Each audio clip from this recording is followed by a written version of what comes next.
Client representation agreements.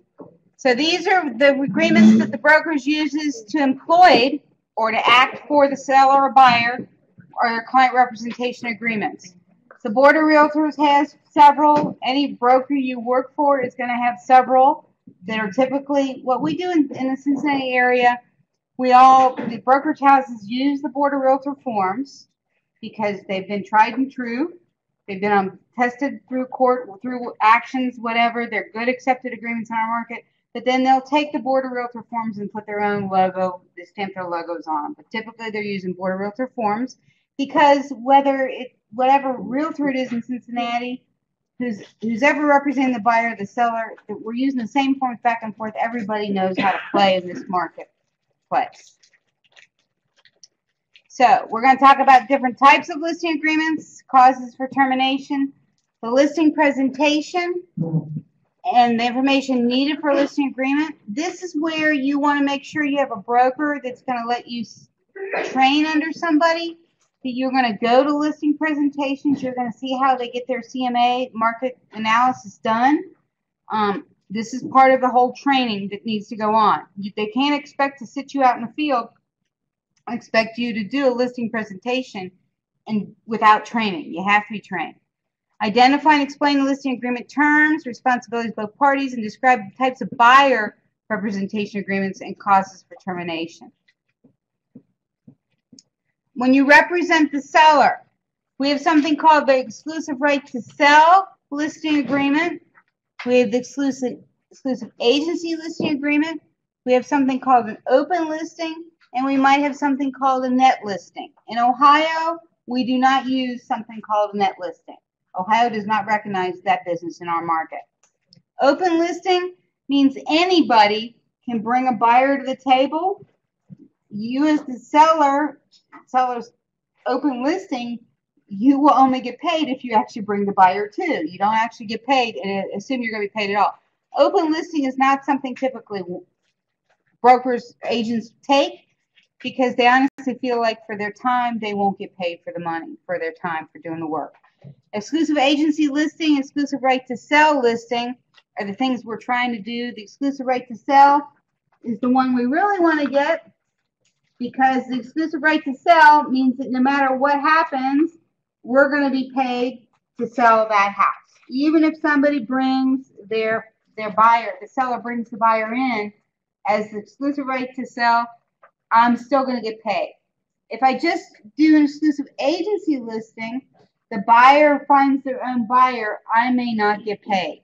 So very often, I may not take that listing either because I don't feel it's worth my time to put the property on the marketplace to do all the things it takes to get a listing. I don't feel like I'm going to pay for my time. So I don't want to do that.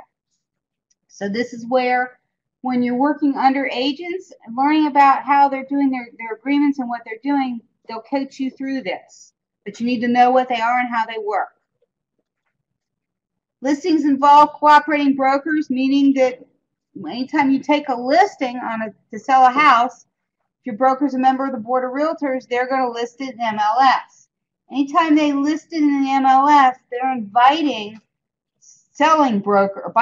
buyer brokers to come to the table. In other words, they're saying, hey, I'm putting this out here. I'm inviting everybody to find buyers and bring buyers to me by doing an MLS listing.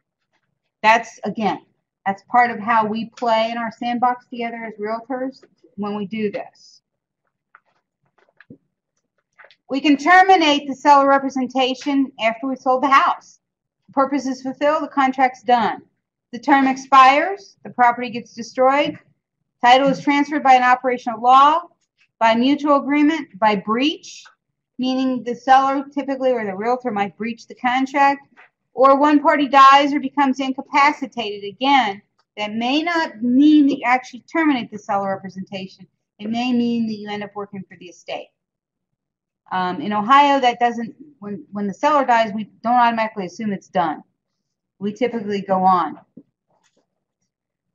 The client representation can be done by, when the expiration of listing period happens, we can have an automatic extension clause, which means typically in our market, we take listings for anywhere from 90 to 180 days. Typically, they'd like to get a listing for 180 days. Once they get that listing for 180 days, they may have a thing in the listing agreement that says that it'll automatically renew. As somebody that does contracts, I don't like automatically renewing contracts. And if I had a contract as the listing agent that automatically renewed, I'd still be visiting with my sellers to say, hey, the contract's ending its period of time. We're going to go into an automatic renewal. I want you to be happy with what I'm doing. I don't mind an automatic renewal. I love it, but I want us all to be on the same page. We can have broker protection clauses. So when a broker lists a property, when they're getting close to the end of their period, they're going to list everybody they brought to the house, potential buyers they brought to the house, potential transactions they should be involved in. They get protected for a period of time after the listing is expired and goes to somebody else. They're putting it out there, telling everybody they're protected on these transactions. And again, because of how we play in the realtor world, we understand those protections. We observe those protections. We want to make sure that the agent that's due the commission is going to get the commission. If nobody looks out for other agents, then the agents themselves, I mean, that's the least we can do is look out for the people that we work with. Client representation agreements. We have the listing presentation where we're going to do the CMA, which is a competitive market analysis, where we're going to come in and say, this is what we know about your house. This is what we know about competing properties that are selling in your marketplace. And based on this, this is why we're pricing this. But to do all that, we want to have a bunch of information from the sellers. We're going to give them a list of information that we need from them. And also, we're going to work with them on the property disclosure forms so that they're doing everything that they need to do to make sure the property is ready to be listed. There is a property disclosure form in your book. There's also the exclusive contracts, exclusive right to sell is in your book. And that's the only one they put in your book. Why? Because that's the one they want most of the agents to use. There is a buyer representation agreement in our book, too, on page 211. What we need our buyers to understand is when they sign this buyer representation agreement, they're committing to us that no matter what they buy or do, you're going to represent them. We get a lot of fishy people in the world that don't agree. They don't understand they've signed this contract with you, and they'll go to an open house and they'll negotiate the sale. They'll buy the house and they'll assume you're not going to get paid. And they do cut you out. But you need to make sure people understand what that is, why they're signing it. The residential property disclosure form starts on page 214 of your textbook. Like I said, this is a very important piece of paper. You give this to the sellers to fill out as homework. You want them to understand what this is. They go through it. They ask you questions. But then when they're all done, sit down and go through with all the way through this. Review it thoroughly with them. Make sure nothing's left out. That property disclosure form is very important when we're selling real estate. The listing contract. Who are the names? Who's selling the house? Is it husband and wife? They both have to sign it. Brokerage firm or married couples, they both have to sign it. Who's the brokerage firm? The description of the premises. In our contracts, the street address is fine. The listing price. The broker's authorities and responsibilities. That's covered in that listing agreement. The broker's compensation, also covered in that listing agreement. Real and personal property. We typically tend to list the things that are going to stay with the house. We're going to give the washer, dryer, range, all that kind of stuff. We'll list that. I think there's check boxes for that. Never assume that stuff is staying with the property. We always want to list that kind of stuff with the house.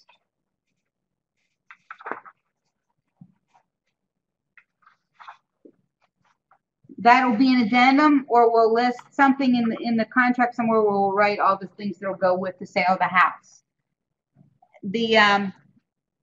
Any leased equipment, that's important when you're dealing with commercial property, or if you have something where you are leasing equipment that it has to be excluded.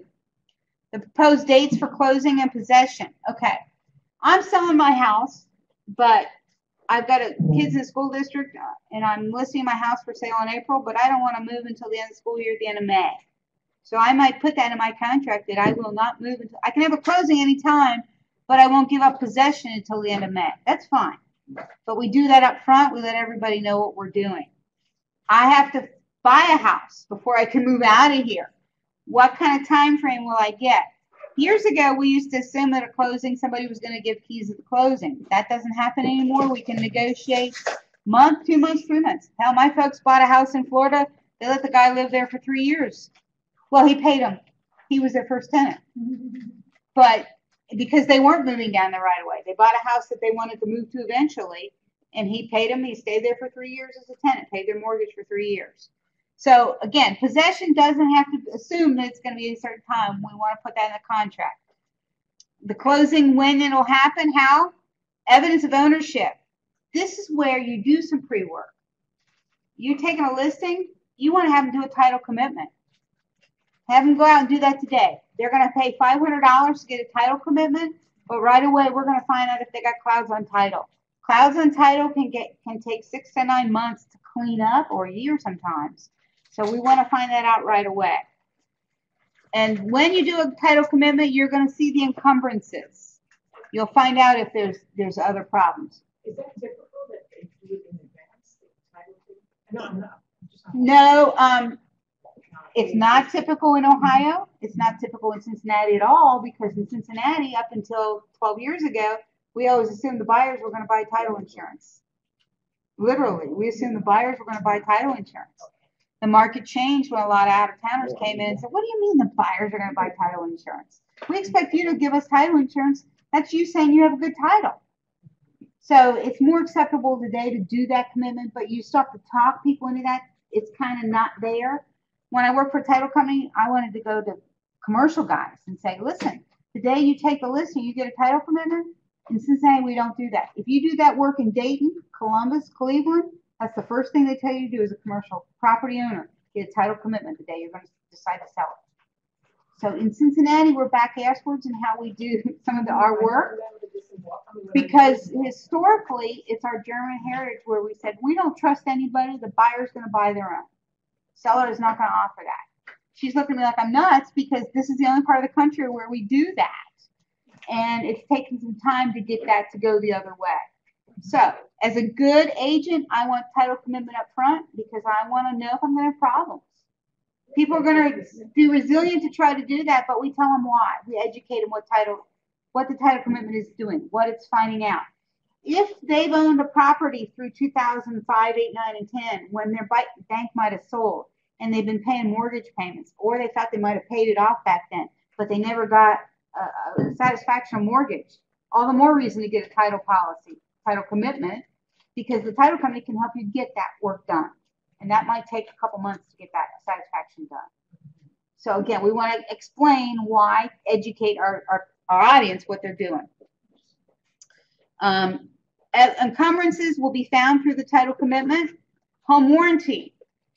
Home warranties are big in our market. People assume when they buy a house, they're going to get a home warranty.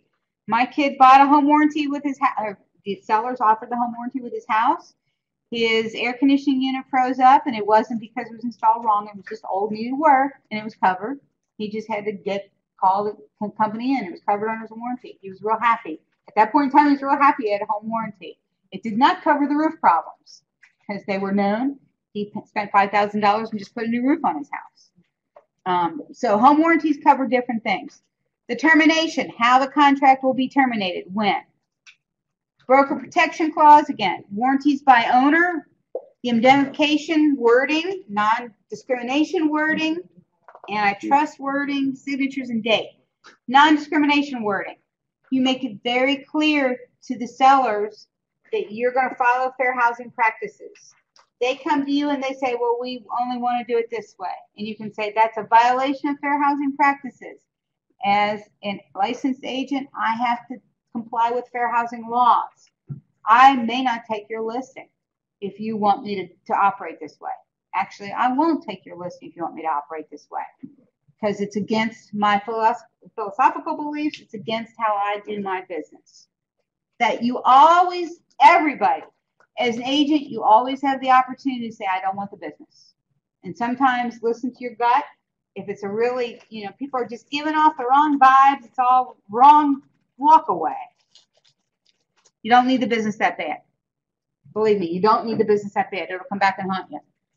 Client representation agreements, again, representing the buyer. The exclusive buyer representation agreement means no matter where they buy, you're going to be paid, but you're going to represent them. So they need to know to take a stack of your business cards with them. When they go to that open house, wherever they go, they give anybody who approaches them that says, can I help you buy a house? No, but I'm interested in your house, but here's my agent. This is my agent already working for me. This is the conversation that I have to have with my daughter-in-law. If they've looked at houses a couple times, they finally found an agent, and I keep saying, get their cards. Make sure you hand their cards to everybody because you're out zooming around looking at places. Make sure that you take care of your agent that's representing you. Client, again, more client representation agreements. Termination by representation, again. You fulfilled your obligation. They bought their house. Term expires. By mutual agreement by breach, either party dies or incapacitated. Again, when the buying party dies or is incapacitated, the contract's done. Incapacitated means they've had an injury. Physically, they can't do the sale anymore. They might have lost their job. Incapacitated could be a job loss. So if the buyer, something happens, that could ruin that buying agreement. And that's a reason to stop the buying agreement. Any questions?